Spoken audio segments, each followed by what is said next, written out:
প্রিয় বন্ধুরা, স্বাগত জানাচ্ছি তোমাদের সবাইকে তোমাদের প্রশ্ন ব্যাংক মাস্টার ক্লাস ভার্সিটি খ বাংলা প্রথম পত্র। এটা গদ্যে, এটা হচ্ছে আমার পথ, যথারীতি কঠিন গদ্য। আহ কঠিন গদ্য এই কারণে বললাম কারণ এটা প্রবন্ধ, এবং প্রবন্ধগুলো নর্মালি তোমাদের কাছে কঠিন লাগে। তো চলো তোমাদেরকে একটু ভয় কাটায় দেওয়ার চেষ্টা করব প্রশ্নের ভিতর দিয়েই।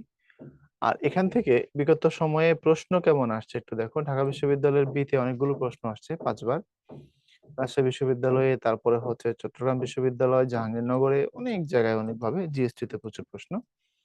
আমরা নর্মালি বির অ্যানালাইসিস গুলো দেখাই আর কি, হ্যাঁ। আর ঢাকা বিশ্ববিদ্যালয় বেস করে বিশেষত বাকিগুলোতেও। আর হচ্ছে যখন ভিতরের প্রশ্ন রাখি তখন এর বাইরে অন্যান্য ইউনিভার্সিটি এবং অন্যান্য সালগুলো রাখি। আর এখানে আমরা 10 বছরের দেখাই। ঠিক আছে, তো চলো প্রশ্ন নিয়ে কথা বলি। অন্তরে যাদের এত গোলামির ভাব, তারা বাইরের গোলামি থেকে রেহাই পাবে কি করে? কার উক্তি? এটা হচ্ছে কাজী নজরুল ইসলামের উক্তি। এটা নেওয়া হয়েছে আমার পথ থেকে, ওই কনটেক্সটে আসছে। অন্তরে যাদের এত গোলামির ভাব, অর্থাৎ ভেতরের ভেতরে মানুষ এত বেশি চাটুকার, অন্যের মতামতকে বিনা বাক্য বয়ে মেনে নেয়, নিজের ব্যক্তিত্বকে বিসর্জন দিয়ে ফেলে। এই যে ভিতরকার যে একটা গোলামি, যেটাকে মানসিক দাসত্ব বলা হয়, এই ভাব ভিতরে ভিতরে যারা এত বেশি, তারা বাইরের গোলামি থেকে রেহাই পাবে না। এটা হচ্ছে কথা। ভুলের মধ্য দিয়ে গিয়েই তবে সত্যকে পাওয়া যায়। কার রচনা থেকে নেওয়া হয়েছে? কাজী নজরুল ইসলাম, আমার পথ থেকে নেওয়া হয়েছে। এই জাতীয় প্রশ্ন হলে তো ভালো, তোমরা বলো ভাইয়া খুব সহজ প্রশ্ন। আত্মাকে চিনলেই আত্মনির্ভরতা আসে, কথাটি কে বলেছেন? কথাটি বলেছেন কাজী নজরুল ইসলাম। আত্মাকে চিনলে কি করে আত্মনির্ভরতা আসে? আমি যখন আমাকে চিনবো, আমি কে, আমার আত্মপরিচয় যখন আমার কাছে পরিষ্কার থাকবে, আমি যখন আমাকে নিয়ে সচেতন থাকবো, আমি যখন জানবো আমার ভিতরকার শক্তি, আমার অন্তর্নিহিত ক্ষমতা, আমাকে দিয়ে কি কি করা সম্ভব, আল্লাহ আমাকে কেমন ক্ষমতা দিয়ে পৃথিবীতে পাঠাইছেন, আমাকে কোন কাজের জন্য অ্যাসাইন করেছেন, এবং সেটা আমার দ্বারা কেমনে সম্ভব, কিভাবে আমি করতে পারি, এই নিজের উপরে যখন সমস্ত পরিষ্কার ধারণা মানুষের চলে আসে, তখন তার মধ্যে একটা আত্মনির্ভরতা তৈরি হয়। তার আগে না। এখন তুমি নিজেই তোমার শক্তি সম্পর্কেও আগে ভালো না, তুমি জানো না যে ঘানিতে একটা ইয়েকে, তোমার হচ্ছে মহিষকে টানানো হয়, তোমরা দেখছো কিনা? অনেক সময় যে তেলের ঘানি বা হচ্ছে আখের রসের যে ঘানি হয়, এই ঘানির মধ্যে একটা মহিষকে দেখবা চোখ বন্ধ করে আটকাই দিয়া তার ঘোরানো হয়। তো সে ঘুরতেই থাকে, হাঁটতেই থাকে। কত দূর হাঁটলো সে আর জানে না, যেহেতু তার চোখ বান্ধা থাকে। এখন মহিষ যদি জানতো যে টান দিলে এই ঘানিটা নিয়ে উপরে ফেলে এসে চলে যাওয়ার মতো ক্ষমতা রাখে, তাহলে সে টান দিয়ে উপরে ফেলাইতো। মহিষ জানেই না যে এটা উপরে ফেলার মতো ক্ষমতা, এখান থেকে মুক্ত হওয়ার মতো ক্যাপাসিটি তার আছে, ও জানে না। আর জানে না বলে সে ঘুরে, চোখ বন্ধ মহিষ সে ঘুরে। তাহলে তার নিজের শক্তি সম্পর্কে তার কোনো ধারণাই নেই। কথা বুঝতে পারছো? সে কি করতে পারে এটা সে বুঝেই না। তো মানুষের মধ্যেও আমরা এরকম করে কিছু মানুষ আছি, ওরকম বোকা। নিজের শক্তি এবং আত্মপরিচয় এগুলোকে আমরা ভুলে গিয়ে আমরা অন্যের দাসত্ব করি, অন্যের গোলামি করি। জি হুজুর, জি স্যার, আপনি যা বলছেন নিচের এভরিথিং ফাইন, ঠিক আছে, ওকে, আপনি কথা ভুল হইতে পারে না, ইত্যাদি ইত্যাদি। এটা নিয়ে আমরা মহাব্যস্ত হয়ে পড়ি। কিন্তু আমি জানি না আমার মধ্যে অন্তর্নিহিত পাওয়ারটা কি আছে। যেদিন আমি সেটা জানবো, সেদিন আমি সেটাকে বিকশিত করব, আর বিকশিত করতে পারলে মুক্তি আসবে। এই কথাটা এখানে আসছে আলটিমেটলি। বুঝতে পারছো? এই জন্য তুমি যখন আত্মাকে চিনবা, তুমি যখন তোমাকে জানবা, তখন তোমার মধ্যে আত্মনির্ভরতা আসবে। দেখো, সক্রেটিস কি বলছিলেন? সক্রেটিস বলছিলেন নো দাই সেলফ, বলছিলেন না? নো দাই সেলফ, নো দাই সেলফ মানে কি? নিজেকে চিনো। এই কথাটাই হিন্দু পুরাণে আসছে আত্মনং ভিত্তি এই নামে, মানে নিজেকে জানো। আর আমাদের ধর্মে আসছে মান আরেফা নাফসু ফাকাতারাফা রব্বাহু, যে নিজের নফসকে জানতে পারছে সে তার রবকে জানতে পারছে। অন্তর্নিহিত অর্থগুলো খুবই কাছাকাছি।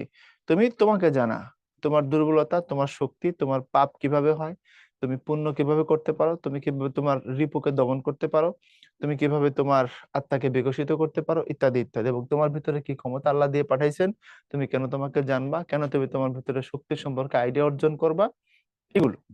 সো আমি যখন আমাকে চিনবো, আমি যখন আমাকে বুঝবো, আমি যখন আমার মনের উপরে নিয়ন্ত্রণ তৈরি করতে পারবো, তখন আমি একটা সত্যিকারের মানুষে পরিণত হব। কাজী নজরুল ইসলাম বাঙালি পল্টনে যোগদান করেন 1917 সালে। উনি এর আগে দৌলতপুর হাই স্কুলে পড়াশোনা করে গেছেন, এখান থেকে হঠাৎ করে একদিন নাই হয়ে গেলেন, তারপরে গিয়ে ব্রিটিশ সেনাবাহিনীর বাঙালি পল্টনে যোগ দিলেন। তখন প্রথম বিশ্বযুদ্ধ চলছিল, তোমরা জানো কিনা? প্রথম বিশ্বযুদ্ধ হচ্ছিল 1914 সাল থেকে 1918 সালের নভেম্বর, মানে প্রায় 19 সাল পর্যন্ত আর কি। 18 সালের নভেম্বর পর্যন্ত যুদ্ধ ছিল। এই যুদ্ধে কাজী নজরুল ইসলাম ব্রিটিশদের হয়ে যুদ্ধ করেছেন। ব্রিটিশদের হয়ে মানে হচ্ছে, সহজ কথায় যদি বলি, আমাদের এলাকাটা তখন ব্রিটিশদের উপনিবেশ ছিল। তো ব্রিটিশদের উপনিবেশ থাকার কারণে ব্রিটিশরা এখান থেকে বাঙালি পল্টন তৈরি করে যুদ্ধে পাঠাইছিল করাচিতে, পাকিস্তানে। ওইখানে তিনি একজন সৈনিক হিসেবে যোগ দিয়ে চলে গেছিলেন এবং সৈনিক থেকে পরবর্তীতে হাবিলদার পর্যন্ত তিনি পদোন্নতিও পাইছিলেন। এটা 1917 সালের কথা, যখন তিনি যুদ্ধে যোগ দেন। পরে 1920 সালে, যুদ্ধ তো 19 সালের শেষ দিকে ফরমালি শেষ, 18 নভেম্বরে তো যুদ্ধ শেষ হয়েছে, একদম চুক্তি টুক্তি দিয়ে শেষ হয়ে গেছে। 20 সালে তখন, 19 সালে যখন ফরমালি শেষ হয়েছে চুক্তির মাধ্যমে, 20-এ বাঙালি পল্টন ভেঙে দিছে ব্রিটিশরা। যুদ্ধ নাই তো এদেরকে বেতন দিবে কেন? এদেরও তো চাকরি দিছিল সাময়িক যুদ্ধের কারণে, তো এখন আর বেতন দেওয়ার তো দরকার নেই। বেতন না দিয়ে তারা দিছে চাকরি খায়। অর্থাৎ বাঙালি পল্টন ভেঙে দেওয়া হয়েছে, মানে নজরুল চাকরি হারায় ফেলছেন। হারায় তিনি কলকাতায় স্থায়ীভাবে চলে আসছেন। ওই হচ্ছে কাহিনী, বুঝতে পারছো? এরপরে নিজেকে চিনলে মানুষের মনে আপনা আপনি এত বড় একটা জোর আসে যে সে আপন দেশ ছাড়া আর কাউকে কুর্নিশ করে না। শূন্যস্থানের যথার্থ শব্দ কোনটি? আপন সত্য ছাড়া। আপন সত্য মানে হচ্ছে আপন বিবেক, আপন সত্তাগত পরিচয়। Men's conscience is the oracle of God. মানুষের বিবেক হচ্ছে স্রষ্টার দৈববাণী। রাইটার যে জায়গায় একটা কথা বারবার দেখবো বিভিন্ন ভাবে বলছে, যে আমি আমাকে ছাড়া, আমার আপন সত্তা ছাড়া, আমার বিবেক ছাড়া, আমার সত্য ছাড়া কাউকে মানি না, বুঝি না। এই কথাগুলোর অর্থ কি? অর্থ হচ্ছে এই, ভেতরকার সিগন্যাল, বিবেকের সিগন্যাল, ভেতর থেকে আসা বাণী। তুমি আমি আমরা যখন কোনো অন্যায় কাজে লিপ্ত হয়ে পড়ি, দেখবা কোনো আবেগে খুব খারাপ কিছু একটা করে ফেলতেছি, ওই সময় ভেতর থেকে একটা সিগন্যাল আসে, করিস না। ওই ভেতরের 5% সিগন্যাল যেটা, সেটা সৃষ্টিকর্তার দৈববাণী। 95% হয়তো শয়তান তোমার টানতেছে, কর কর, 2 নম্বরই কর, বাপের পকেট থেকে টাকা মাইরা নিয়ে যায়, লাইলিরে ফুচকা খাওয়া। তো ভেতর থেকে একটা সিগন্যাল হয়, এই ঠিক না। ওই ঠিক নাটাই হচ্ছে ওরাকল অফ গড। এটাকে উনি বলেছেন আপন সত্য, আপন বিবেক। এখানে বলছেন আমি আমার সমস্ত কনসেপশনকে আমি কি করব, আমার সে সত্যের কষ্টিপাথরে ঘষবো। তারপরে যদি সেখানে সেটাকে গ্রহণযোগ্য বলে মনে হয়, আমি গ্রহণ করি, না হইলে করি না। এই যে তিনি প্রবন্ধের নাম বলেছেন আমার পথ, এর অর্থ কি? এর অর্থ এটাই, পথ মানে এখানে হাঁটার রাস্তা না, পথ মানে এখানে বিশ্বাস, আইডিওলজি। আমি যা বিশ্বাস করি আর যা অবিশ্বাস করি, যা ধারণ করি আর যা করি না, যা গ্রহণ করি যা বর্জন করি, বুঝতে পারছো? যা মানি আর যা মানি না, যা ভালোবাসি আর যা ঘৃণা করি, সমস্ত কিছু মিলে হচ্ছে আমার আইডিওলজি, আমার বিশ্বাস, আমার ধারণা, আমার ধ্যান, আমার পথ। ওকে, এরপরে আসো পরের অংশ। মানুষের মানুষের যেখানে প্রাণের মিল, আদত সত্যের মিল, সেখানে ড্যাশ কোনো হিংসার দুশ্মনের ভাব আনে না। শূন্যস্থানের নিচের কোনটি হবে? বর্ণের বৈষম্য, শ্রেণীর বৈষম্য, ধর্মের বৈষম্য, সম্পদের বৈষম্য। ধর্মের বৈষম্য বলছে মানুষের মানুষের যেখানে প্রাণের মিল, আদত সত্যের মিল, সেখানে ধর্মের বৈষম্য কোনো হিংসার দুশ্মনী আনবে না। অর্থাৎ আমি মানুষ, তুমিও মানুষ, আমরা মানুষ হিসেবে পৃথিবীতে আসছি, মানুষের পরিচয়কে হোল্ড করি। তো হিন্দু আর মুসলমান এই পরিচয় মাঝখানে তো বড় করে আসে কিভাবে? অর্থাৎ নজরুলের যুক্তি ছিল যে ভারত তো সবার, এখন সবাই মিলে যদি এখানে আমরা কাজ করতে পারি, ভারতকে যদি স্বাধীন করার জন্য হিন্দু মুসলমান প্রত্যেকে নামতে পারি, তাহলে স্বাধীন হবে। আর হিন্দুরা যদি মনে করে ভারত আমার, আমি নিয়ে কাজ করবো, মুসলমানরা এখানে কোনো কিছু করার দরকার নেই, তাহলে ভারত স্বাধীন হবে না। আর মুসলমানরা যদি মনে করে যে না আমি এটা নিয়ে কি করবো, হিন্দুরা সংখ্যাগরিষ্ঠ তারা করুক, তাহলে ভারত স্বাধীন হবে না। এই জন্য ব্রিটিশদের যে একটা পলিসি ছিল, ডিভাইড এন্ড রুল, তোমরা শুনছো কিনা এটা? ডিভাইড এন্ড রুল, ব্রিটিশরা কিন্তু এখানে সাকসেস ছিল, ভাগ করো শাসন করো। ব্রিটিশরা বিভিন্ন সময় তাদের 200 বছরের যে শাসনটাকে দীর্ঘস্থায়ী করার জন্য এই পলিসিকে বিভিন্ন ভাবে বিভিন্ন অ্যাঙ্গেলে অ্যাপ্লাই করছে, বুঝতে পারো নাই? অর্থাৎ হিন্দু আর মুসলমানদের মধ্যে তারা কোনো না কোনো ভাবে দাঙ্গা লাগায় রাখছে। সেটা তাদের প্রচলিত কোনো আইনের মাধ্যমে, কোনো সংস্কারের মাধ্যমে, কোনো নীতির মাধ্যমে, অথবা এক শ্রেণীকে সুবিধা দিচ্ছে আরেক শ্রেণীকে দিচ্ছে না।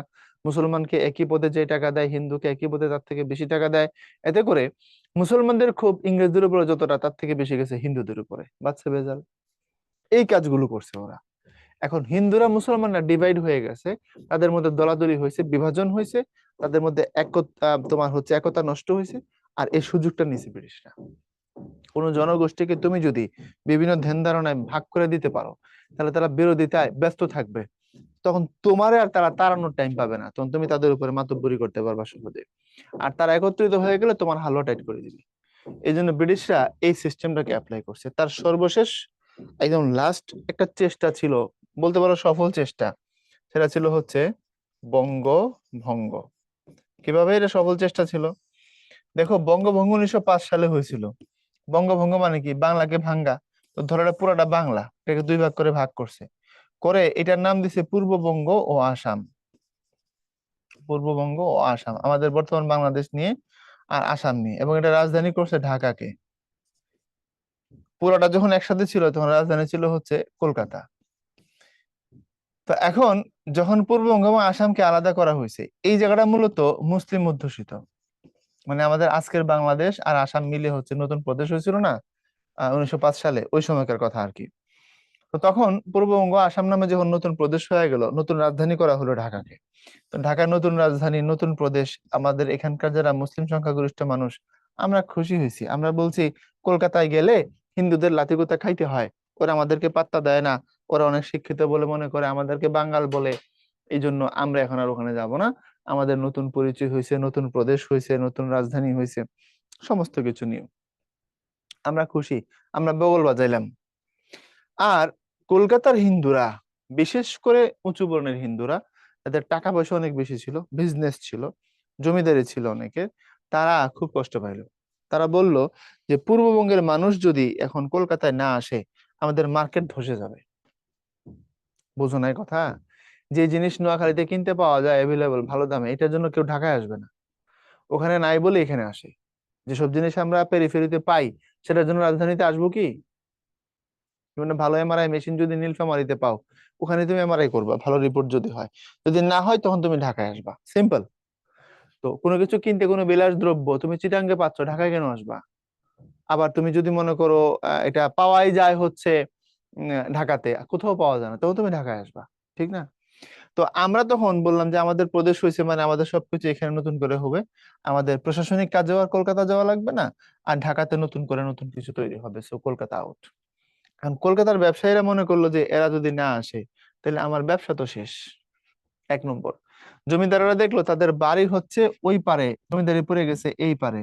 তো এখন বাড়ি এক জায়গায়, জমিদারি আরেক জায়গায়, নতুন প্রদেশে তো জমিদারি থাকছে না, তাহলে তারা জমিদারি হারাইলো। এই ভয়ে তারা কান্নাকাটি শুরু করলো। তো বিশেষ করে অভিজাত এবং উঁচু বর্ণের হিন্দু যারা, তারা প্রচন্ড লেভেলের সেন্টি খাইলো। খায় তারা বলল এটা হইতে পারে না, এটা আমরা মানি না, এটা বাতিল, বঙ্গভঙ্গ আমরা চাই না, এটাকে আবার একত্র করে দিতে হবে। বঙ্গকে ভঙ্গ করা, ভেঙ্গে ফেলা বাংলাকে, এটা বাংলা মায়ের মাথা কাটার সামিল, আমরা মানি না, এটাকে আবার এক করে দাও। আমরা বললাম না না, ভাঙ্গা ফেলাই ঠিক আছে। কারণ ভাঙ্গা ফেলার কারণে আমাদের আলাদা পরিচয় তৈরি হয়েছে, যেটা আমরা এতদিন ধরে এক্সপেক্ট করেছিলাম। এখন হিন্দুরা আন্দোলন শুরু করলো, স্বদেশী আন্দোলন, ব্রিটিশদের পণ্য বর্জন করো, চাপ টাপ দিল, নানান কিছু হইলো, এবং আলটিমেট রেজাল্ট আমরা কি জানি? 1911 সালে দুই বাংলা আবার একত্র হয়ে গেল, বঙ্গভঙ্গ রদ হয়ে গেল। তো রদ হয়ে গেলে খুবই সিম্পল, আমাদের ফুস, আমাদের পাম চলে গেল, ঢাকা তার রাজধানী গৌরব হারাইলো, আবার নতুন প্রদেশ পুরাতন হয়ে গেল, হয়ে গিয়ে একটা হয়ে গেল, এবং রাজধানী থাকলো কলকাতা। হিন্দুরা খুশি হইলো, বললো ওয়াও। আমরা বললাম এমন তো কথা ছিল না। ব্রিটিশ আমাদেরকে বললো না না, কলকাতা শুধু প্রদেশের রাজধানী থাকবে, আর পুরা ভারতের রাজধানীও তখন কলকাতায় ছিল। পুরা ভারতের রাজধানী তখন কলকাতা থেকে নিয়ে যাওয়া হলো নয়াদিল্লিতে। বলা হলো না, কলকাতার গুরুত্ব একটু কমাই দিলাম। আমরা বললাম না, কমাই তো ঠিক আছে, কিন্তু ঢাকা তো একেবারে পঙ্গু হয়ে গেল, শূন্য হয়ে গেল। তখন তারা বললো সমস্যা নাই, আমাদের পূর্ববঙ্গে একটা ইউনিভার্সিটি করে দেব। এই যে ঢাকা বিশ্ববিদ্যালয়ের কথা আসলো। 1911 সালে বঙ্গভঙ্গ হইলো, আর 1912 সালে ঢাকায় একটা বিশ্ববিদ্যালয় করার জন্য নাথান কমিশন তৈরি করে দেয়া হইলো। সেই বিশ্ববিদ্যালয় যেন না হয়, এটা নিয়েও বিরোধিতা করলো কলকাতার হিন্দুরা, যে পূর্ববঙ্গের লোকজন পড়াশোনা শিখলে তো সমস্যা। তো সমস্ত কিছু পার হয়ে নবাব স্যার সলিমুল্লাহর অবদানে একটা সময় গিয়ে, এবার অনেক মানুষের চেষ্টায় 1912 সালে বিশ্ববিদ্যালয় করার যে কমিশন তৈরি করা হয়েছিল, সেই বিশ্ববিদ্যালয় হইতে হইতে সময় লাগলো 1921 সাল পর্যন্ত, আলটিমেটলি হলো। বুঝছো? তাহলে দেখো, এক বঙ্গভঙ্গকে কেন্দ্র করে কি একটা ভেজাল বাজাই দিছিল। এবং তারা বলছে, ব্রিটিশরা বলছে শাসনতান্ত্রিক সুবিধার জন্য আমরা ভাগ করছি। বুঝো নাই? একটা পিজ্জা একসাথে খাওয়া যায় না, তাই কাইটা খাইছি। এই তো খাইছি তো। তা দুই প্রদেশ, মানে পুরা বাংলা প্রদেশ, পশ্চিমবঙ্গ, বিহার, উড়িষ্যা, বাংলাদেশ, আসাম, ত্রিপুরা, মেঘালয়, বড় অনেক। তো এটাকে শাসন করা যায় না, ভাঙে আমরা আলগা করে দিলাম, দুইটা বানাই দিলাম। এটা বুঝাইছে আমাদেরকে। আর আদতে কি করছে, ভাঙছে এমন জায়গায় যে এক জায়গায় হিন্দু, এক জায়গায় মুসলমান, তো এই জায়গায় মুসলিম সংখ্যাগরিষ্ঠ, এই জায়গায় হিন্দু সংখ্যাগরিষ্ঠ। এবং ভাঙ্গার কারণে মুসলমানরা খুশি হয়েছে, হিন্দুরা কষ্ট পাইছে। আলটিমেটলি ইম্প্যাক্ট পড়ছে হিন্দু মুসলমানের সম্পর্কের উপরে। এবং তারা দেখলে এখানকার মানুষ ধর্মীয় বিষয়গুলোতে খুবই সেন্সিটিভ, এই জায়গায় হিট করে দিলে ঝামেলা বাঁধে, তারা বাঁধাইলো। এমন কাহিনী বহুবার তারা করছে। এই জিনিসটার বিরোধিতা করেছেন উনি, কাজী নজরুল। কারণ কাজী নজরুল যখন এই লেখাগুলো লিখেন বলেন, তখন তো ব্রিটিশ শাসন এখানে, তাই না? এই জন্য তিনি বলছেন যে দেখো, আমরা দলাদলি না করি, মানুষে মানুষে প্রাণের মিল, আদত সত্যের মিল। তো ধর্মের বৈষম্য, অর্থাৎ তুমি হিন্দু আমি মুসলিম, এটা কোনো পার্থক্য তৈরি করতে পারে না। আমরা প্রত্যেকে মানুষ। বুঝতে পারছো? উনি একটা একতা তৈরি করার জন্য এই কাজগুলো, মানে এই কথাগুলো বলেছিলেন। এই ড্যাশ যেদিন সত্যি সত্যি আমাদের আসবে, সেই দিনে আমরা স্বাধীন হব, তার আগে কিছুতেই নয়। শূন্যস্থানের যথার্থ শব্দ কোনটি? সত্যতা, আত্মনির্ভরতা, নির্ভরতা, সহমর্মিতা যেদিন আসবে, আত্মনির্ভরতা যেদিন আসবে। কারণ আমরা বলছিলাম আমি আছি না বলে বলে দিছিলাম গান্ধীজি আছেন। তো গান্ধীজি আছেন, গান্ধী আন্দোলন করতেছে, তো গান্ধী আন্দোলন করলে দেশ স্বাধীন হয়ে যাবে? গান্ধী একা এটা করবে? গান্ধীর একার সে ক্যাপাসিটি আছে? না তো। গান্ধীর আন্দোলনে সব মানুষ স্বতঃস্ফূর্তভাবে অংশগ্রহণ করে সাফল্য ছিনিয়ে নিয়ে আসবে। নজরুল বলেন আমরা এটা বুঝলাম না, না বুঝে আমি আছি, প্রত্যেকে এই দায়িত্ব নিলাম না, আমি আছি বললাম না, না বলে বললাম গান্ধী আছেন। তুমি আরেকজনের উপরে দায়িত্ব দিলে যদি দেশ স্বাধীন হয়ে যেত, তাহলে দেশ এতদিন পরাধীন থাকতো না। তো আমরা নিজেরা যেদিন আত্মনির্ভর হব, আমরা নিজেরা যেদিন দায়িত্ব নিতে শিখবো, সেদিন এই দেশ মুক্ত হবে। ওই যে কিছুক্ষণ আগে তোমাদের বলছিলাম, তুমি যেদিন বিল গেটস হবে, বাংলাদেশ সেদিন আমেরিকা। তুমি নিজে 2 নম্বর, আর দেশ আশা করবে আমেরিকা, ফিনল্যান্ড। কেমনে? তুমি ঠিক, তোমার রাষ্ট্র ঠিক। আমার পথ দেখাবে আমার সত্য, শূন্যস্থানে কি বসবে? সত্য। আমি কোনোদিনই কারোর বাণীকে বেদবাক্য বলে মেনে নিব না, যদি তার ড্যাশ প্রাণে তার সাড়া না দেয়। শূন্যস্থানের যথার্থ শব্দ কোনটি? যদি তার ধর্ম, সত্যতা, বিনয়, বিশ্বাস, যদি তার সত্যতা বা তার সত্য প্রাণে সাড়া না দেয়। অর্থাৎ আমি কোনো কথাকে চোখ বন্ধ করে এমনি বিশ্বাস করব না, যদি তার মধ্যে আমি সত্য, কোনো বিষয় বা কোনো বক্তব্য, যদি সত্যতা না দেখি। এখন আমার সিনিয়র বলছে, আমি বললাম জি স্যার, জি হুজুর, না, এইভাবে আমি যেতে রাজি নই। আমার পথ প্রবন্ধে কাজী নজরুল ইসলাম কর্ণধার ঘোষণা করেছেন তরুণ সমাজকে, রাজনীতিকে, ধর্মকে, নিজেকে। আমার কর্ণধার বলেছেন আমি, নিজেকে বলেছেন নিজের কর্ণধার। নিজেকে নিজের কর্ণধার বলেছেন এই কারণে, তিনি নিজের চিন্তা, নিজের চেতনা, নিজের বিশ্বাস দ্বারা চালিত, এই কারণে বলেছেন আমি আমার কর্ণধার। কাজী নজরুল আমার পথ প্রবন্ধে কাকে সালাম নমস্কার জানিয়েছেন? প্রবীণ স্রষ্টা, নিয়তি, সত্যকে। সত্যকে, বিবেককে সালাম দিয়েছেন, তারপর নমস্কার করেছেন, ইত্যাদি ইত্যাদি। আমার পথ প্রবন্ধে অভিশাপ রথের সারথি বলতে কি বোঝায়? অন্যায়ের প্রতিবাদী, অভিশপ্ত জীবন, রথ চালক, সত্যের সন্ধানী। এখন অভিশাপ রথের সারথি, এই কথার দ্বারা আসলে বুঝাইছে কি? রথ হচ্ছে একটা যানবাহন, চাকা আছে এমন, টেনে নিয়ে নেওয়া যায়। এটা নর্মালি ঘোড়ায় টানে, মানুষেও টানে। তো অভিশাপ রথের সারথি, এর অর্থ কি? সারথি মানে হচ্ছে এটা লিডার। ধরো গরুর গাড়ির একজন চালক থাকে, ওরকম রথের একজন চালক আছে। চালক মানে হচ্ছে ড্রাইভার বা সারথি। অভিশাপ রথ মানে কি? অর্থাৎ আমি এমন একটা অগ্রযাত্রা করেছি, আমাকে এমন মানুষগুলো ভালোবাসে যারা অন্যায়ের প্রতিবাদ করতে পারে। আমরা অসত্যকে মুছে ফেলতে চাই, আমরা খারাপ জিনিসগুলোকে পৃথিবীর থেকে বিদায় করে দিতে চাই। এই জন্য অনেকে আমাদেরকে অভিশাপ দেয়। আমরা যারা ভালো কাজ করি, সেই ভালো কাজ করার মানুষগুলোর লিডার হচ্ছে আমি। এবং এটা হওয়ার কারণে অনেকের অভিশাপ আমি কুড়াই। দ্যাটস ওয়াই আমি অভিশাপ রথের সারথি, অন্যায়ের প্রতিবাদী। বুঝতে পারছো? এ হচ্ছে ব্যাপার। তারপরে আসো পরের অংশ নিয়ে যদি কথা বলি। আমার পথ প্রবন্ধের উপজীব্য হলো সাম্য, শোষণের বিরুদ্ধে প্রতিবাদ, ধর্মীয় সম্প্রীতি জাগ্রত, আত্মবিশ্বাস জাগ্রত করা। আত্মবিশ্বাস জাগ্রত করা, ওরকম বিনয়ের চেয়ে অহংকারের ড্যাশ অনেক ভালো, পৌরষ অনেক ভালো।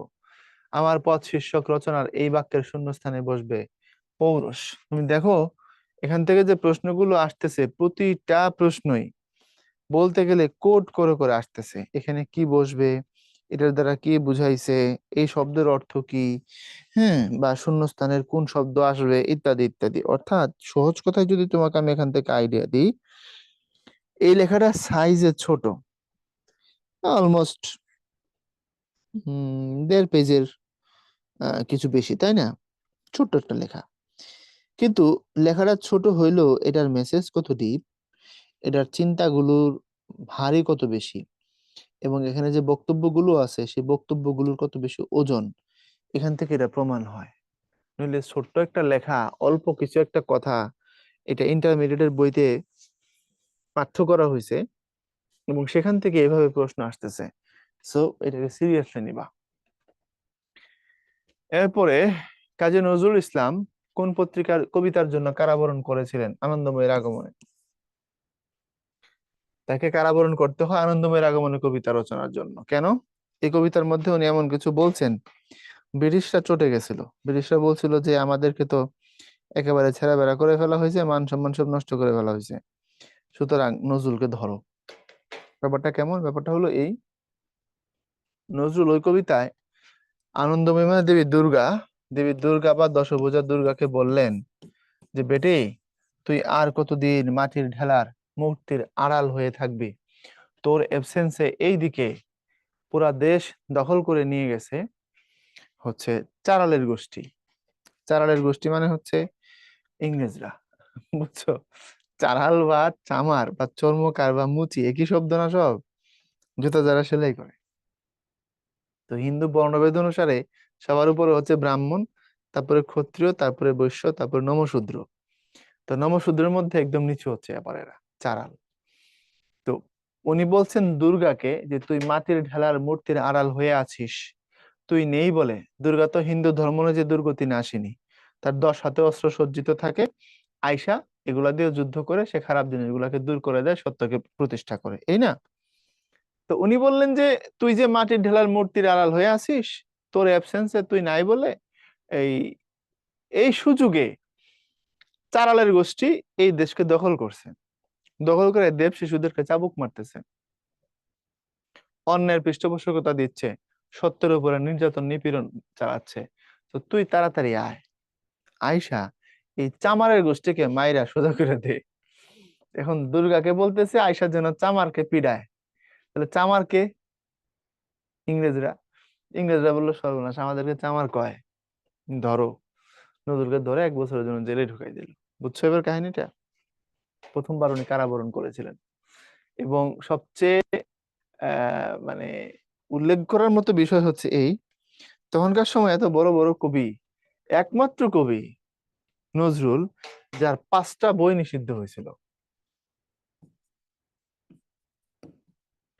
নজরুলের নিষিদ্ধ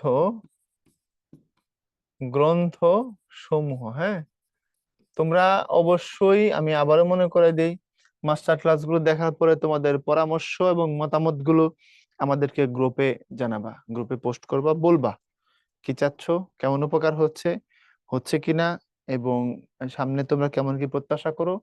ডেফিনেটলি এগুলো জানাও। ঠিক আছে, আমাদের ক্লাসগুলোর ব্যাপারে মতামত দিও। একটু খেয়াল করো, নজরুলের নিষিদ্ধ গ্রন্থ সমূহ কি কি ছিল? নজরুল নিষিদ্ধ গ্রন্থ মনে রাখবো হচ্ছে এরকম: বিপি যে, সরি, বিপি যে ভিসি। বিপি যে ভিসি মানে হচ্ছে এই বিতে হচ্ছে বিশের বাসি,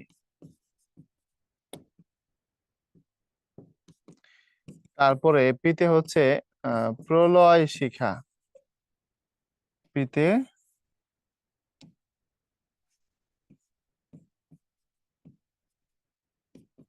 প্রলয় শিখা, তারপরে যেতে হচ্ছে যুগবাণী, প্রথম নিষিদ্ধ বই, 24 সাল। ভিতে হচ্ছে ভাঙার গান, আর সবার শেষে সিতে হচ্ছে চন্দ্রবিন্দু। এখন আসো, এগুলা কোনগুলা কোন ধরনের বই এটা একটু আলাদা করে জানি পার্টিকুলার। বিশের বাসী এটা কাব্য, কাব্য মানে হচ্ছে কবিতার বই আর কি, কাব্য গ্রন্থ। প্রলয় শিখা এটাও কাব্য। যুগবাণী এটা প্রবন্ধের বই। প্রবন্ধ ভাঙার গান এটা কাব্য। চন্দ্রবিন্দু অবাক করার মতো তথ্য হইলেও এটা গানের বই। এটা গানের বই। এখন একটু ভাবো যে কি এমন গান আছে এখানে যে সুরটা পর্যন্ত ব্রিটিশরা নিতে পারে নাই। ব্রিটিশরা সুরের গলার মধ্যে পর্যন্ত শিকল দিছে। কবিতার মধ্যে না হয় দিছে, তারপরে তোমার হচ্ছে প্রবন্ধের মধ্যে না হয় নজরুল অনেক শক্তিশালী এবং অনেক তেজোদ্দীপ্ত কথা বলছে, বুঝলাম, কিন্তু গান এমন কি গান সেটাও বন্ধ করে দিছে তারা। এই পাঁচটা বই তারা নিষিদ্ধ করছিল বিভিন্ন সময়। এখন তো আর এই বইগুলো নিষিদ্ধ না। এখন নিষিদ্ধ হবে কেন? এখন তো আমরা এগুলোকে আরো বেশি বেশি করে প্রচার করব, বরণ করব। নিষিদ্ধ করার কারণ ছিল এগুলোর মধ্যে ব্রিটিশ বিরোধী মেসেজ। হিসাব সহজ, ব্রিটিশ বিরোধী কথাবার্তা ছিল বলেই তারা নিষিদ্ধ করেছিল, ঠিক না? বাট এখন আর নিষিদ্ধ না। তাহলে নজরুলের পাঁচটা বইয়ের মধ্যে কবিতার বই হচ্ছে তিনটা, প্রবন্ধের বই একটা, আর গানের বই একটা। এবং কবিতা ছিল একটা যেটা নাম আনন্দময়ের আগমনে, সেটার জন্য তাকে জেলেও যাইতে হয়েছে, সশ্রম কারাদণ্ডে তিনি দণ্ডিত ছিলেন। এগুলো মাথায় রাখো। আর অনেকের কনসার্ন থাকে বা প্রশ্ন থাকে, অনেক অনেক জায়গায় লিখছো, জানতে চাইছো। আমি এই প্রশ্ন পাইছি যে অগ্নিবীণা নিষিদ্ধ ছিল কিনা। না, অগ্নিবীণা নিষিদ্ধ ছিল না। অগ্নিবীণা তো একদম প্রথম দিকের বই।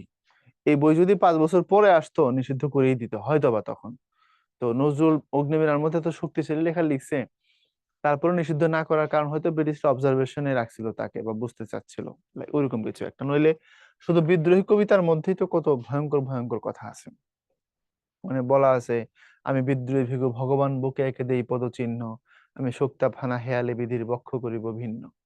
ভগবানের বুকে পায়ের চাপ দিয়ে দেই, তারপরে তার বুক আমি এফুর উফুর করে ফেলি। মানে ব্রিটিশ সরকারকে মিন করা হয়েছে আর কি।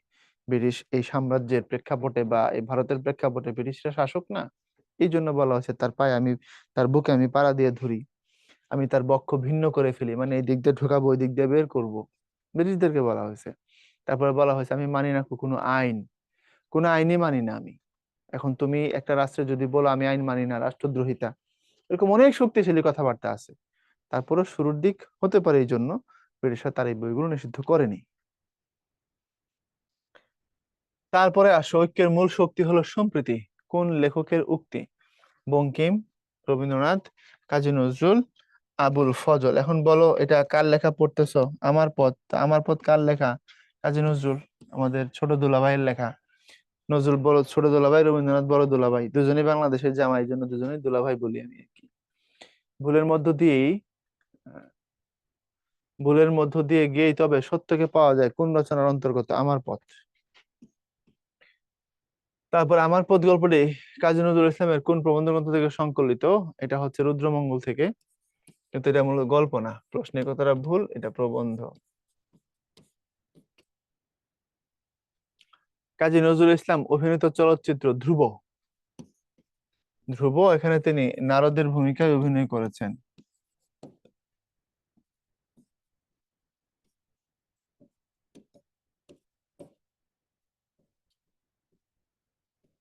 আর ধূপছায়া নামে একটা ছবি, ওটা উনি পরিচালনা করছেন, ধূপছায়া।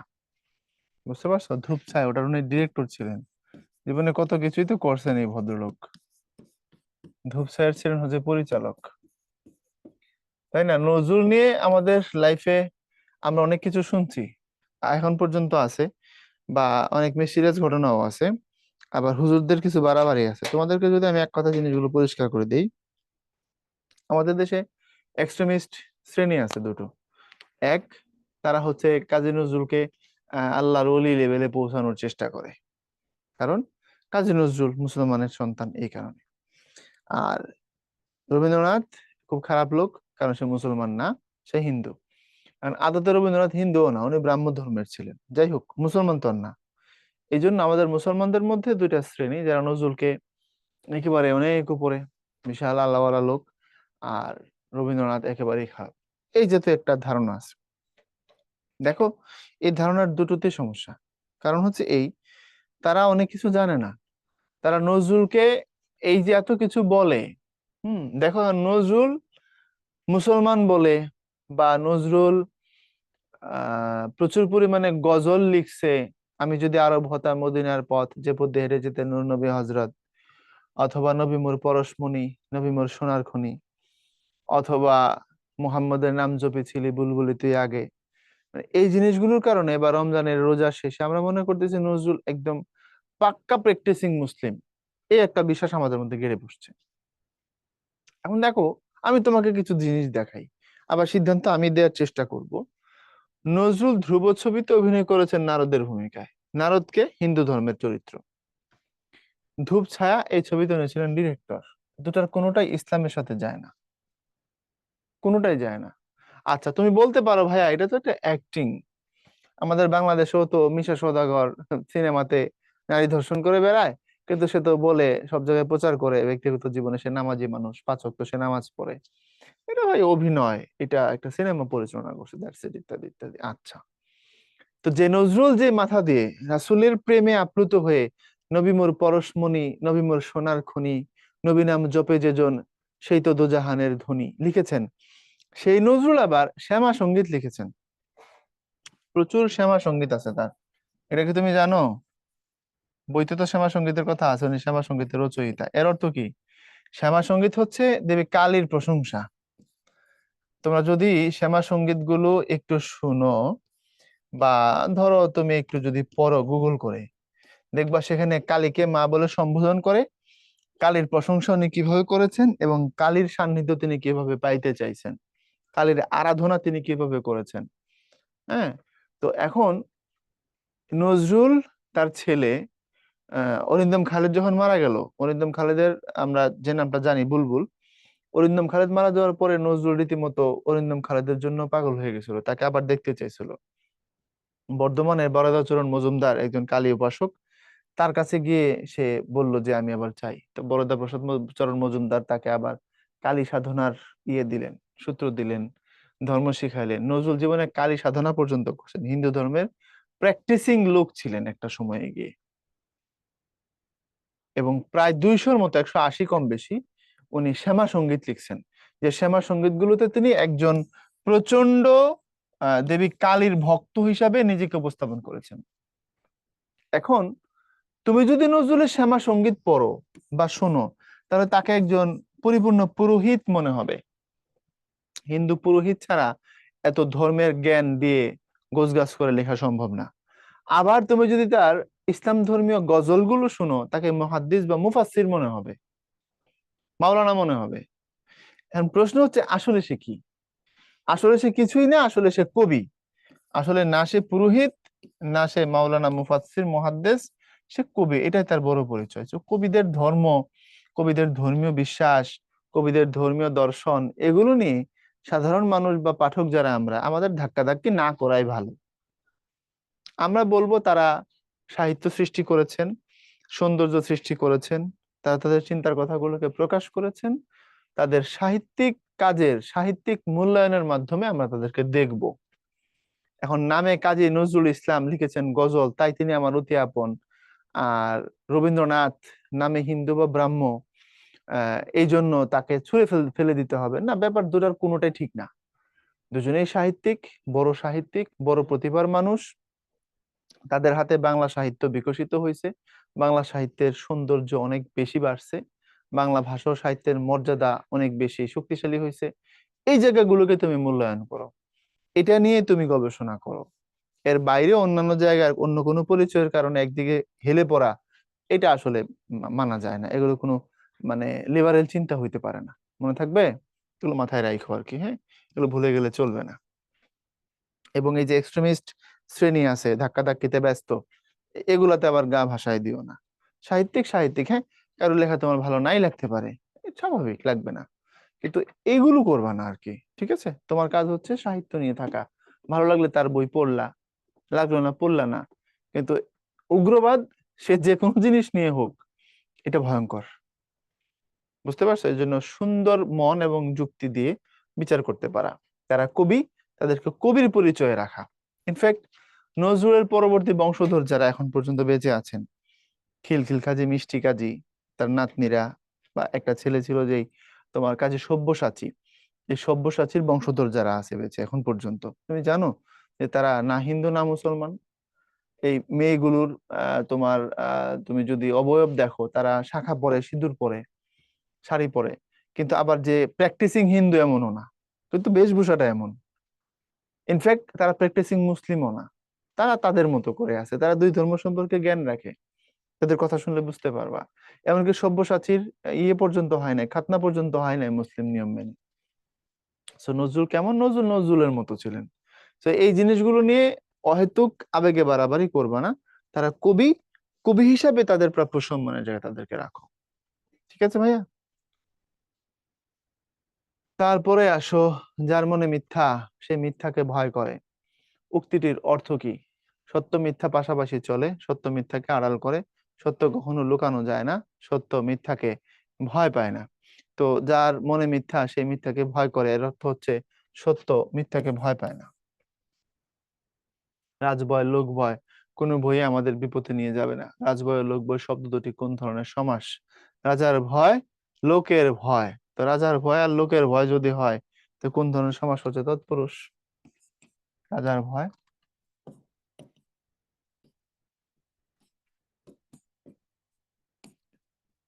লোকের ভয়, ষষ্ঠী। আচ্ছা, এরপর আসো, আমার পথ প্রবন্ধের আলোকে নিজের বিশ্বাস আর সত্যকে প্রকাশ করতে না জানলে কি তৈরি হয়? স্বনির্ভরতা, পরনির্ভরতা, স্বপ্ন, ইচ্ছা। পরনির্ভরতা। আমি যদি আমাকে প্রকাশ করতে না পারি, আমি যদি আমার শক্তিতে বলীয়ান না হই, তাহলে পরনির্ভরতা তৈরি হবে। আমি আরেকজনের উপরে ডিপেন্ডেন্সি থিওরিতে বিশ্বস্ত হয়ে, কি বলে, আবদ্ধ হয়ে যাব আর কি। বিশ্বাস করব বা নির্ভর করব অন্যকে। আমার পথ প্রবন্ধ অনুসারে যে নিজের ধর্মের সত্যকে চিনেছে, সে কখনো অন্য ধর্মকে ঘৃণা করে না। এটাই, যে নিজের ধর্মকে চিনবে, সে অন্য ধর্মকে ঘৃণা করবে না। বোঝার চেষ্টা করো ব্যাপারটা। ধর্ম কি? তোমাদের আজকালকের এই সময়ের মানুষগুলোর জন্য এই কথাগুলো শোনানো খুব জরুরি। ধর্ম কি? ধর্ম হচ্ছে, এক কথা যদি বলি, সৃষ্টিকর্তার দেয়া সিলেবাস। আমি মুসলমান, আমার জন্য আমার সৃষ্টিকর্তার রবের দেয়া একটা সিলেবাস আছে। আমি কি করব, কিভাবে করব, কি করব না, কেন করব না, কি করব, কেন করব, সমস্ত কিছুর একটা কিন্তু আমার তোমার সিস্টেম বা পদ্ধতি দেওয়া আছে। তো এর একটা সিলেবাস। মানুষে বানাইছে সিলেবাস না, আল্লাহর দেওয়া সিলেবাস। আল্লাহ, আল্লাহ রাসূলের মাধ্যমে আমার প্রিয় নবী সাল্লাল্লাহু আলাইহি ওয়াসাল্লাম, হযরত মুহাম্মদ সাল্লাল্লাহু আলাইহি ওয়াসাল্লাম আমাকে সেই সিলেবাস পৌঁছাই দিয়েছেন। সো আমি সেটাকে মানবো। তাহলে ধর্ম মানে সৃষ্টিকর্তার দেওয়া সিলেবাস। আচ্ছা, এখন সহজ কথায়, পৃথিবীর কোনো ধর্মই মানুষের মন গড়া কোনো কিছু না। সময়ের সাথে সাথে পুরান ধর্মগুলো প্রাসঙ্গিকতা হারিয়ে ফেলে, আল্লাহ নতুন ভাবে নতুন বিধানগুলোকে নাজিল করেন। মনে রাখবা এটা। সো ধর্ম এত সুন্দর জিনিস, ধর্ম এত দারুণ জিনিস। ধর্ম মানে সুন্দর, ধর্ম মানেই হচ্ছে তোমার মানবিকতা। এই পৃথিবীর মানুষকে বর্বর জাহেলিয়ত থেকে বের করে নিয়ে আসা, মানবিক জীবনের সত্য সুন্দর আইডিয়া গুলো শিখাইছে, মানুষকে মানুষ হওয়ার রাস্তা দেখাইছে ধর্ম। বুঝছো? এই জন্য ধার্মিক মানুষ কখনো ডেঞ্জারাস হয় না, সে যে ধর্মেরই হোক। একজন বৌদ্ধ, যদি সে সত্যিকারের বৌদ্ধ হয়, ধার্মিক হয়, তার কাছে অন্য নিরাপদ থাকবে। একজন হিন্দু, সে যদি সত্যিকারের ধার্মিক হয়, তাহলে অন্য ধর্মের মানুষ তার কাছে নিরাপদ থাকবে। একজন মুসলিম, সে যদি সত্যিকারের ধার্মিক হয়, তার কাছে অন্য ধর্মের মানুষ নিরাপদ থাকবে। আর যদি ধার্মিক না হয়, ট্যাগধারী হয়, তাহলে সমস্যা আছে। সে মুসলিম ট্যাগ হোক আর হিন্দু ট্যাগ হোক, ধার্মিক না হলে প্রবলেম আছে। বুঝতে পারছি? এই জন্য ধর্ম সবসময় মানবিকতা, সুন্দর, শোভন এই জিনিসগুলোকে প্রমোট করে। রাসূল সাল্লাল্লাহু আলাইহি ওয়াসাল্লামের সেই হাদিসটা মনে করো। রাসূল বলেছেন, প্রতিবেশীকে অনাহারে রেখে কেউ যদি পেট ভরে খায়, সে আমার উম্মত না।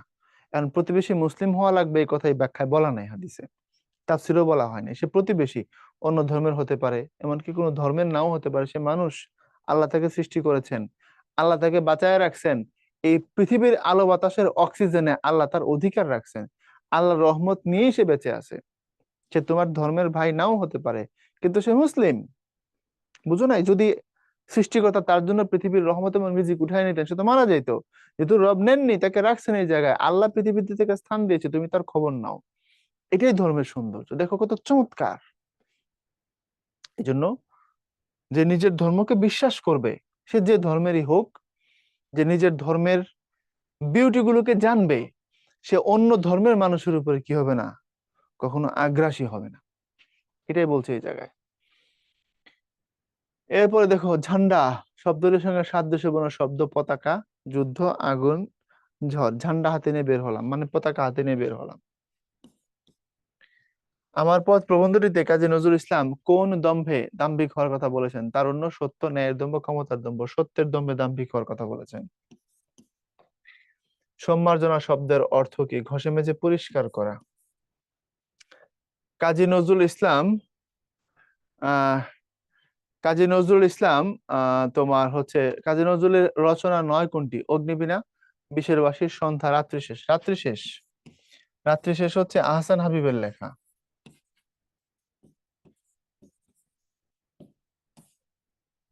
এরপরে অগ্নিবীণা, বিশের বাসি, সন্ধ্যা সবগুলো কাজী নজরুলের লেখা। এরপরে হচ্ছে আচ্ছা এই কোশ্চেনটাতে দেখো তো, আহ এই দম্ভ মানুষকে ভালো করে বড় করে, তারুণ্যের দম্ভ, ক্ষমতার দম্ভ, ন্যায়ের দম্ভ। তো এখানে যদি তুমি দেখো কোর্ট থেকে হুবহু সত্যের দম্ভের কথাই বলা আছে, তাই না? এরপরে আসো, কোন গুচ্ছটি সঠিক? আমার পথ কাজী নজরুল, জননী সুকান্ত, পাঁচলোকে কিছু বলে, মদন মোহন, রবীন্দ্রনাথ, রবীন্দ্রনাথ। না, আমার পথ কাজী নজরুল, এটা সঠিক। জননী সুকান্ত না, জননী শওকত ওসমানও লিখছে, জননী আবার মানিক বন্দ্যোপাধ্যায় লিখছেন। পাঁচলোকে কিছু বলে এটা কামিনী রায়ের, নট মদন মোহন তর্কালঙ্কার। রৈবত, কুরুক্ষেত্র এবং প্রভাস, এগুলো তিনটেই হচ্ছে মহাকাব্য, লিখেছেন নবীন চন্দ্র সেন। নবীন চন্দ্র সেন। পাঁচলোকে কিছু বলে এটা লিখেছেন কামিনী রায়। আর জননী লিখেছেন দুজন,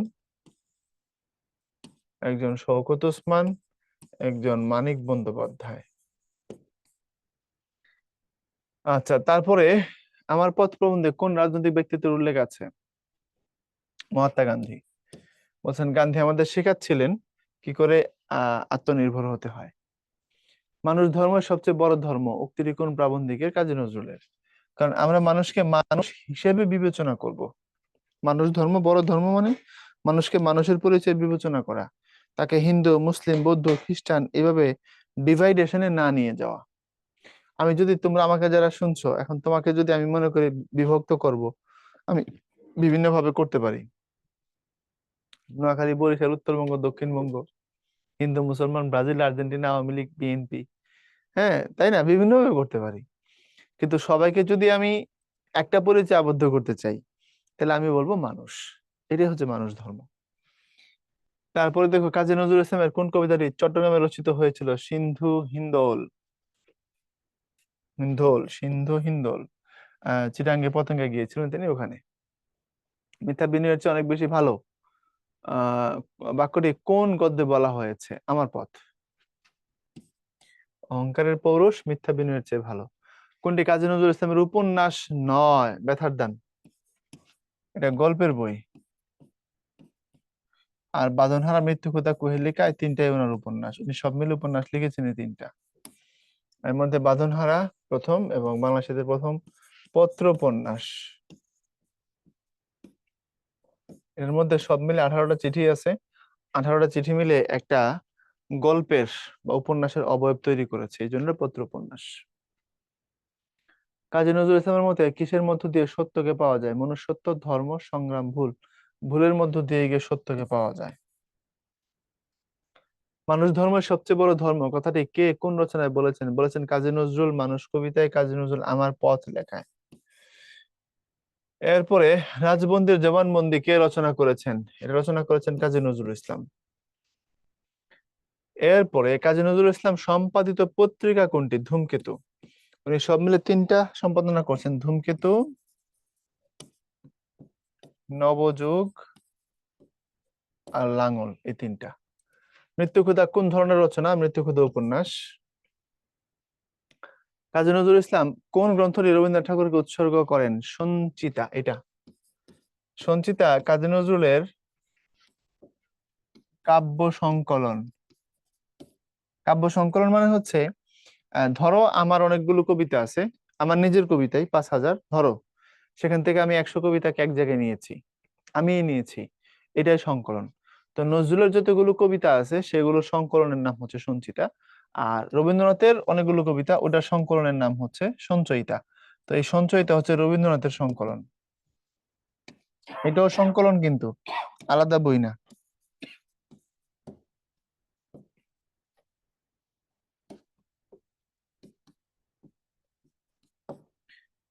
আচ্ছা, তারপরে কাজী নজরুল ইসলাম কত বছর বয়সে দুরারোগ্য ব্যাধিতে আক্রান্ত হন? 43 বছর বয়স, 1942 সাল। 1942 সালে 43 বছর বয়সে, কারণ তার জন্ম 1899 সালে। 1899 সালে জন্ম মানে তো বুঝছোই, 1899 সালে জন্ম মানে হচ্ছে তোমার 42 সালে 43 বছর বয়স। কাজী নজরুল ইসলাম কত বছর বয়সে লেটুর দলে যোগ দেন? 12, 14, 13, 15। ওনার বয়স তখন কত? ওনার বয়স তখন হচ্ছে 12 বছর, যখন তিনি লেটো গানের দলে যোগ দেন। লেটো গান হচ্ছে অনেকটা আহ বৈঠকি গানের মতো আর কি। অনেক দর্শক মানুষ একসাথে থাকবে, দেখবে, শুনবে, তারপরে দুই দলের মানুষ পাশাপাশি থাকবে, তারা প্রশ্ন করবে, উত্তর দিবে, প্রশ্ন করবে, উত্তর দিবে, এভাবে গান চলবে, এমন গানকে বলা হয় লেটো গান। স্পষ্ট কথা বলায় একটা অভিনয় নিশ্চয় থাকে, কিন্তু তাতে কষ্ট পাওয়াটা দুর্বলতা। উক্তিটি কে করেছেন? উক্তিটি করেছেন কাজী নজরুল ইসলাম। আমার পথ প্রবন্ধে কাজী নজরুল ইসলাম আত্মাকে চিনতে বলেছেন কোন প্রয়োজনে? আত্মাকে চিনতে বলেছেন ভণ্ডামি দূর করতে, ধনী হওয়ার জন্য, মিথ্যাকে পরিহার করে দেশের উন্নতির লক্ষ্যে। উনি প্রয়োজনীয়তা যদি বলেন যে ভণ্ডামি দূর করতে, এখানে দুই ভাবে কোট করা যায়, মিথ্যাকে পরিহার করার কথাটাও আছে ওই জায়গায়, তবে সব থেকে বেশি প্রাসঙ্গিক মনে হয়েছে আমাদের ভণ্ডামি দূর করার জন্য, এজন্য আমরা উত্তরটা নিয়েছি। আত্মাকে চিনলে আত্মনির্ভরতা আসে, উদ্ধৃতিটি যে রচনার অন্তর্গত? আমার পথের অন্তর্গত। আমার পথ প্রবন্ধে পথ প্রদর্শক কে? সত্য। রুদ্রমঙ্গল কি জাতীয় গ্রন্থ? রুদ্রমঙ্গল হচ্ছে প্রবন্ধ। ওনার যে প্রবন্ধগুলো আছে তার মধ্যে খুব বিখ্যাত প্রবন্ধ রুদ্রমঙ্গল আর হচ্ছে যুগবাণী। যুগবাণী তো নিষিদ্ধ হয়ে গেছিল, এবার বুঝো ঠেলা ওখানে কি বলা আছে। অন্তরে যাদের তো গোলামের ভাব, তারা বাইরের গোলামি থেকে রেহাই পাবে কি করে? কোন প্রবন্ধের অংশ? বিড়াল, চাষার দুঃখ, আমার পথ, জীবন বৃক্ষ। এটা আমার পথ, এটার অংশ। না বুঝে বোঝার ভন্ডামি করে পাঁচজনের শ্রদ্ধা আর প্রশংসা পাবার লোভ আমি কোনোদিনই করব না। উক্তিটি কার? উক্তিটি কাজী নজরুল ইসলামের, ওস্তাদের। না বুঝে বোঝার ভন্ডামি করে পাঁচজনের শ্রদ্ধার প্রশংসা পাবার লোভ আমি কোনোদিনই করব না। কবি নজরুলকে ভারত সরকার কোন উপাধিতে ভূষিত করেছে? পদ্মশ্রী, পদ্মবিভূষণ, পদ্মভূষণ, ভারতরত্ন। পদ্মভূষণ। নজরুলের মধ্যে ভুলের মধ্য দিয়ে গিয়েই তবে সত্যকে পাওয়া যায়, শূন্যস্থানে কি হবে? এই প্রশ্নটা দেখো, বিভিন্ন ভাবে, বিভিন্ন অ্যাঙ্গেলে, বিভিন্ন রূপ টুপ চেঞ্জ চেঞ্জ করে দেখে প্রশ্ন আসছে, একই জিনিস। আর অন্তরের গোলামীর ভাব, আর এটা দেখছো, মানে হিসাব করলে তুমি দেখবা যে প্রথম লাইন থেকে শেষ লাইন পর্যন্ত এমন কোনো লাইন নাই যেটা ধরে প্রশ্ন হচ্ছে না এই লেখাটা থেকে। কাজী নজরুল ইসলাম কোন পত্রিকা সম্পাদনার কাজে যুক্ত ছিলেন না? প্রবাসী। বাকি তিনটাই তিনি সম্পাদনা করছেন বিভিন্ন সময়। আমার পথ প্রবন্ধের লেখক নিজেকে কি হিসেবে অভিহিত করেছেন? পথ প্রদর্শনকারী, অহংকারী ব্যক্তি, অভিশাপ রথের সারথি, বিনয়ী ব্যক্তি। অভিশাপ রথের সারথি। অভিশাপ রথের সারথি এই জন্য বলছেন যে তুমি যখন ভালো কাজ করবে, তুমি যখন প্রতিবাদ করবে, তুমি যখন অন্যায়ের বিরুদ্ধে দাঁড়াবে, তখন প্রচুর মানুষ তোমাকে অভিশাপ দেবে। একটা কথা মনে রাখো, তোমাদের একটা খুব দামি কথা বলি, যার কোনো হেটার্স নাই, বুঝবা এর মধ্যে ঝামেলা আছে। বুঝতে পারো নাই? মুরব্বীটা কথা বলে যে, অনেক সময় আমি শুনছি এটা অনেকের মুখে, যে ভিক্ষাওয়ালার কোনো শত্রু নাই। ভিক্ষাওয়ালার শত্রু নাই কথাটার অর্থ হচ্ছে এই, যে ভিক্ষাওয়ালা আসলে কোনো কাজ করে না, যেহেতু সে কোনো কাজ করে না তার শত্রু হবে না। তুমি যদি কাজ করো, তোমার কাজ, তোমার অ্যাকশন, তোমার চিন্তা কারো পক্ষেও যেতে পারে, কারো বিপক্ষেও যেতে পারে, কারো ভালো লাগতে পারে, কারো খারাপও লাগতে পারে। তোমাকে ভালোবাসবে এমন মানুষ তৈরি হবে, তোমাকে ঘৃণা করবে এমন মানুষও তৈরি হবে। তুমি ভালো কাজ করলেও মানুষ তোমার সমালোচনা করবে, তুমি খারাপ কাজ করলেও মানুষ তোমাকে ভালোবাসবে। খুব মানে পৃথিবী খুব অদ্ভুত। বাংলাদেশে দেখো না, সব চাপড়ি টিকটকারের অনেক ফ্যান আছে, হাজার হাজার। খেয়াল করছো এটা? অর্থাৎ তুমি ভালো কাজ করলেও তোমার সমালোচক থাকবে, তুমি খারাপ কাজ করলেও তোমার ভক্ত থাকবে। ইন্টারেস্টিং কিন্তু, বোঝার চেষ্টা করো।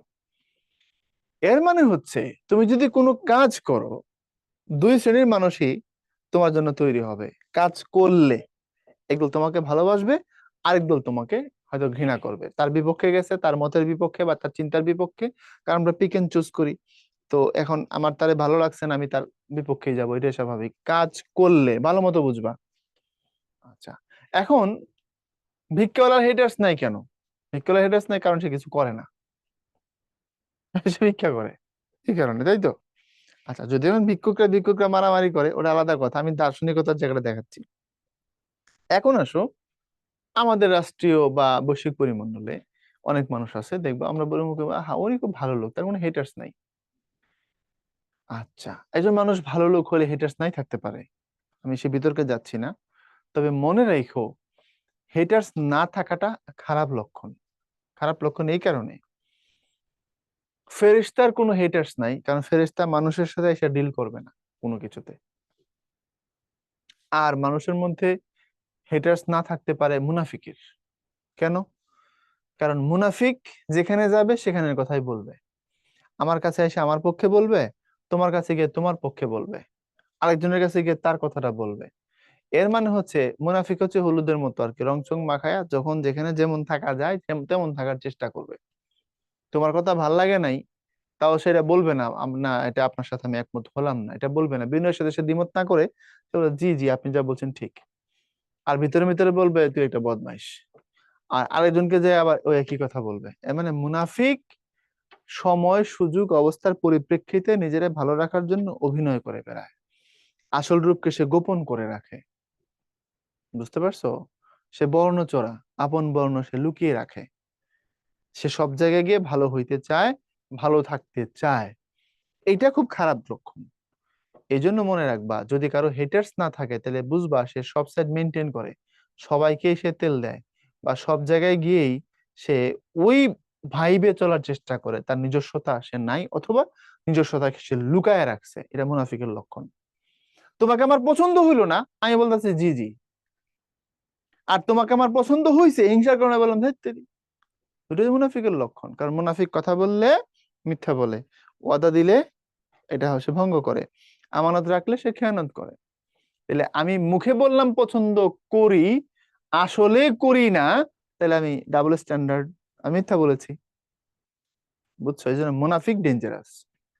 মুনাফিক এত খারাপ, বলা হয়েছে জাহান্নামের সর্বনিম্নতম স্তরে ওদের অবস্থান হবে।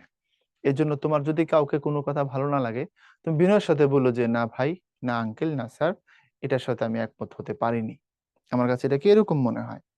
আপাত দৃষ্টিতে হয়তো হয়তো তিনি তোমাকে বলতে পারেন যে না তুমি এটা ঠিক বলোনি, কি বললা এটা, বা তার কাছে খারাপ লাগতে পারে। At the end of the day সে বুঝবে যে না তুমি ভালো মানুষ। আর যারা সব জায়গায় একই রঙে চলে বেড়ায় এরা সমস্যা। এই জন্য মুনাফিক যারা, তাদের হেটার্স না থাকার সম্ভাবনা বেশি। কারণ সে মুনাফিক, সে সবাইরই তাল দিয়ে চলে।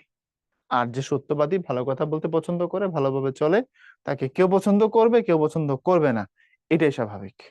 এই জন্য হেটার্স না থাকাটাকে খুব আশীর্বাদ হিসেবে নেওয়ার কিছু নাই। মনে থাকবে? এই যে অভিশাপ রথের সারথি বলছে আমি ভালো কাজ করি, আমি সত্যের পক্ষে বলি, সুতরাং একটা শ্রেণী আমাকে অভিশাপ দেবেই। বুঝছো? কাজী নজরুল ইসলামের মতে দেশের শত্রু হলো যাদের মধ্যে মিথ্যার বসতি। মিথ্যার বসতি, হ্যাঁ, যাদের মধ্যে আমিত্ব নেই, যারা প্রতারণা করে, যারা অন্যকে গুরু বলে মনে করে।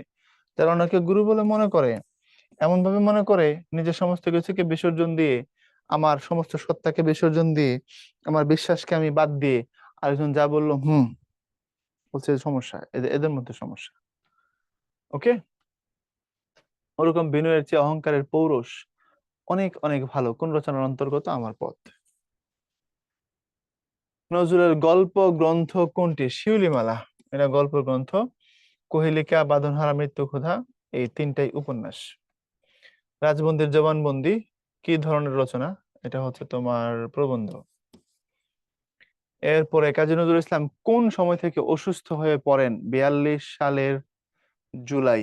যেহেতু 43 বছর বয়স, হ্যাঁ 42 সাল, 1942 সালের জুলাই থেকে অসুস্থ হয়ে পড়েন। নজরুলের রোগ কি ছিল? রোগ, উনি আস্তে আস্তে কথা বলার শক্তি হারিয়ে ফেলেন, তারপরে আর লিখতেন না, তবে কানে শুনতে পাইতেন, ঠিক আছে, কিন্তু অনুভূতি ভাবে প্রকাশ করতেন না, মাঝে মধ্যে করতেন। আমি তোমাদেরকে একজনের লেখা থেকে একটু তথ্য দিব।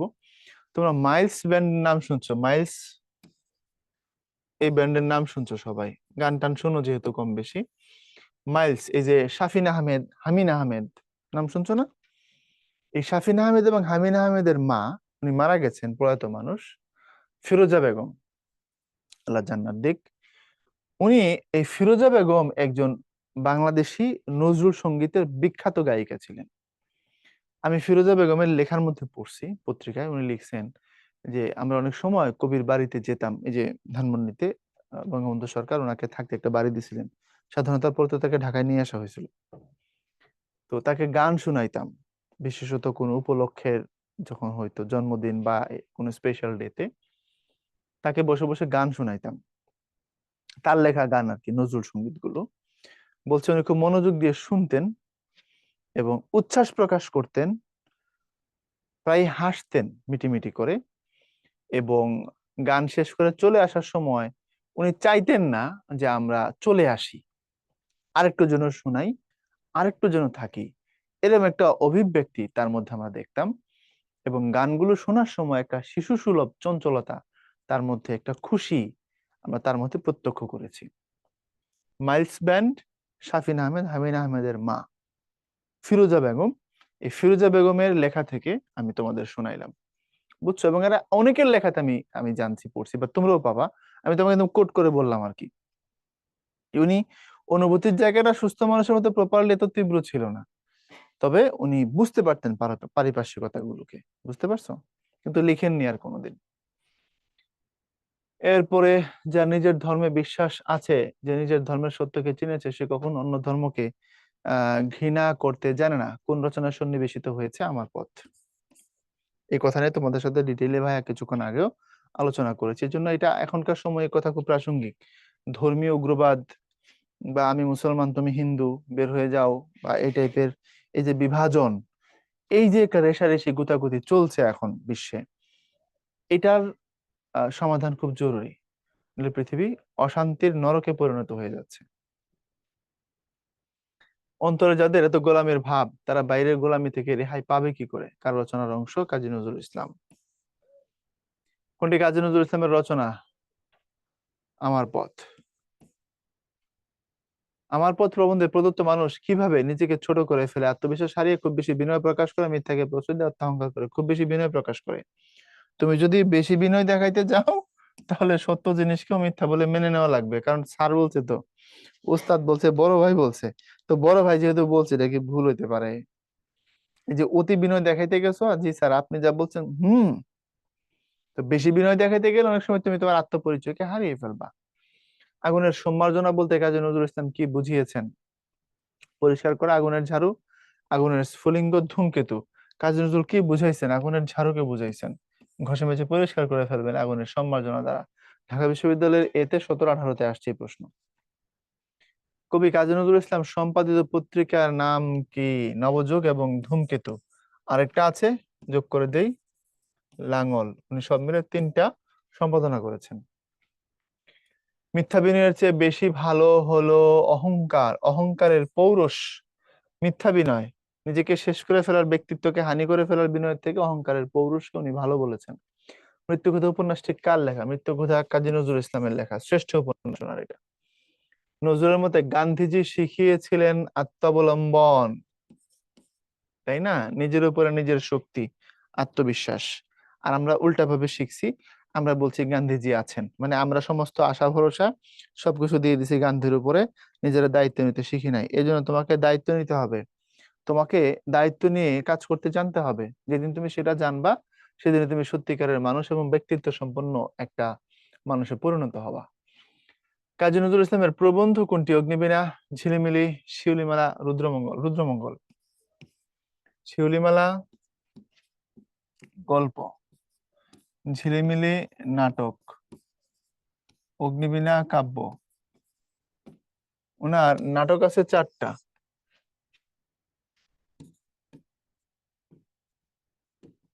আলেয়া ঝিলিমিলি শাড়ি পরে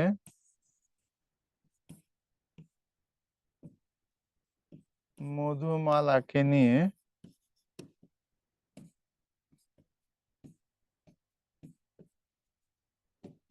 পুতুলের বিয়েতে যায়।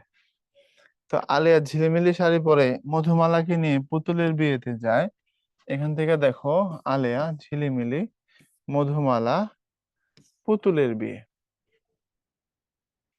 কাজী নজরুল ইসলামের উপন্যাস নয় বাঁধনহারা মৃত্যুকথা কোহেলিকা শিউলিমালা। কাজী নজরুলের উপন্যাস নয়। নয় হচ্ছে তোমার বাঁধনহারা মৃত্যুকথা কোহেলিকা শিউলিমালা। শিউলিমালা শিউলিমালা গল্প, বাকিগুলো উপন্যাস, যেহেতু উপন্যাস নয় বলেছে। তারপরে স্পষ্ট কথা বলা একটি অভিনয় নিশ্চয়ই থাকে। তোমার পঠিত কোন রচনা থেকে নেওয়া হয়েছে এটা? স্পষ্ট কথা বলা একটি অভিনয় নিশ্চয়ই থাকে। তোমার পঠিত কোন রচনা থেকে নেওয়া হয়েছে এটা? আমার পথ থেকে নেওয়া হয়েছে। ওকে। আমার পথ দেখাবে আমার সত্য, এখানে আমার সত্য বলতে বোঝানো হয়েছে, আমার পথ দেখাবে আমার সত্য, এটা বলতে বোঝানো হয়েছে ব্যক্তির সত্য, জাগতিক সত্য, পারমার্থিক সত্য, আত্মিক সত্য। এটা আত্মিক সত্য, তোমার স্পিরিচুয়াল যে ইশারা সেটাকে বোঝানো হয়েছে। আত্মার পথ প্রবন্ধে, সরি, আমার পথ প্রবন্ধে কাজী নজরুল ইসলাম বলেছেন সত্যকে পাওয়া যায় ভুলের মধ্য দিয়ে। বলছে আমি যদি ভুল করি স্বীকার করে নেব, কারণ ভুলের ভিতর দিয়ে সত্যকে পাওয়া যায়। ভুল করার পরও ধরে সেটাকে ধরে আর থাকবো না। আমি আছি এই কথা না বলে সবাই বলে গান্ধীজি আছেন, এই পরাবলম্বনে আমাদের নিষ্ক্রিয় করে ফেলে, একেই বলে সবচেয়ে বড় দাসত্ব। কথাগুলো কার লেখা প্রবন্ধের অংশ? কাজী নজরুল ইসলাম। পরাবলম্বন অর্থাৎ আমরা দায়িত্ব নিই না। সবাই বলতে লাগলাম গান্ধীজি আছেন কোন প্রবন্ধের উদ্ধৃতাংশ? আমার পথ। না, খুব যে কঠিন প্রশ্ন হচ্ছে এমন না, তাই না? পারবা তোমরা ইনশাআল্লাহ। কোনটি কাজী নজরুল ইসলামের রচনা নয়? রচনা নয় কুহু ও কেকা। আমার যদি ভুল না হয় এটা সত্যেন্দ্রনাথ দত্তের। কুহু কেকা, অব্র আবির, বিদায়ারতি, এই এই লেখাগুলো ওনার। আর বাকিগুলো সবগুলো কাজী নজরুলের। অনেক সময় খুব বেশি বিনয় দেখাতে গিয়ে নিজের সত্যকে অস্বীকার করে ফেলা হয়। বাক্যটি কোন রচনার অন্তর্গত? বাক্যটি আমার পথ এই রচনার অন্তর্গত। আমার পথ প্রবন্ধে নজরুল স্বাধীনতা অর্জনের লক্ষ্যে কোনটিকে বিশেষ গুরুত্ব দিয়েছেন? সচেতনতা, আত্মনির্ভরশীলতা, অসহযোগ, গণ অভ্যুত্থান। আত্মনির্ভরশীলতা, নিজের উপরে নিজের ডিপেন্ডেন্সি বাড়াইতে হবে। আরে আমি যদি আমার কাজ আমি না করি তাহলে করে দিয়ে যাবে কে? লাইফ আমার, কাজ আমার, ফলাফল আমার, দেশ আমার, সংগ্রাম আমার, রেজাল্ট আমার, তা আমি না করলে করবে কে? বাংলা সাহিত্যের প্রথম পত্রোপন্যাসের রচয়িতাকে? বাংলা সাহিত্যের প্রথম পত্রোপন্যাস লিখেছেন যিনি, তিনি হচ্ছেন কাজী নজরুল ইসলাম। বাঁধনহারা। ধূমকেতু কার ছদ্মনাম? ধূমকেতু কাজী নজরুল ইসলামের ছদ্মনাম। তারপরে নিচের কোন গ্রন্থটি নজরুল ইসলামের নয়? অগ্নিবীণা, দোলন চাপা, বেতার দান, ক্ষুধাও আশা। ক্ষুধাও আশা এটা কাজী নজরুলের নয়, বাকি সবগুলো কাজী নজরুলের। কোনটি নজরুলের কাব্য গ্রন্থ নয়? কাব্য গ্রন্থ নয় হচ্ছে এশা, বাকি সবগুলো নজরুলের কাব্য গ্রন্থ। এরপরে কবি কাজী নজরুল ইসলামের প্রথম প্রকাশিত লেখা কোনটি? মুক্তি, বিদ্রোহী, হেনা, প্রলয় উল্লাস। প্রথম প্রকাশিত একটা কবিতা ছিল, নাম হচ্ছে মুক্তি। আর প্রলয় উল্লাস হচ্ছে অগ্নিবীণা কাব্যের প্রথম কবিতা, বিদ্রোহী হচ্ছে অগ্নিবীণা কাব্যের দ্বিতীয় কবিতা। আর প্রথম যদি বলা হয় প্রকাশিত কাব্য, সেটা অগ্নিবীণা, এগুলো মাথায় রাখবা। কাজী নজরুল ইসলাম কোন পত্রিকার সম্পাদক ছিলেন? বিশেরবাসী, ধূপছায়া, লাঙল, অগ্নিবীণা। লাঙল। এরপরে কোনটি কাজী নজরুল ইসলামের কাব্য নয়? ছায়ানট, নতুন চাঁদ, বেথার দান, তারপরে হচ্ছে তোমার চক্রবাক। কাব্য নয় বেথার দান। বেথার দান গল্পের বই। আর বাকিগুলো ছায়ানট, নতুন চাঁদ, চক্রবাক সবগুলো কবিতা বা কাব্যের বই, কবিতার বই বা কাব্য গ্রন্থ। চক্রবাক প্রেমের কবিতা। যদি মনে করো নজরুলের প্রেমের কবিতা পড়বা তাহলে চক্রবাক পড়তে পারো। তারপরে আসো, কোনটি কাজী নজরুল ইসলাম রচিত গ্রন্থ? বন্দির বন্দনা, অগ্নিকোণ, রূপসী বাংলা, বিষের বাঁশি। বিষের বাঁশি। তো এই ছিল তোমাদের সাথে আমার পথ এবং কাজী নজরুল সম্পর্কিত আয়োজন। ভালো থাকবা, আবার কথা হবে অন্য কোনো লেকচারে। মতামত জানাও। সবার জন্য দোয়া। আল্লাহ হাফিজ।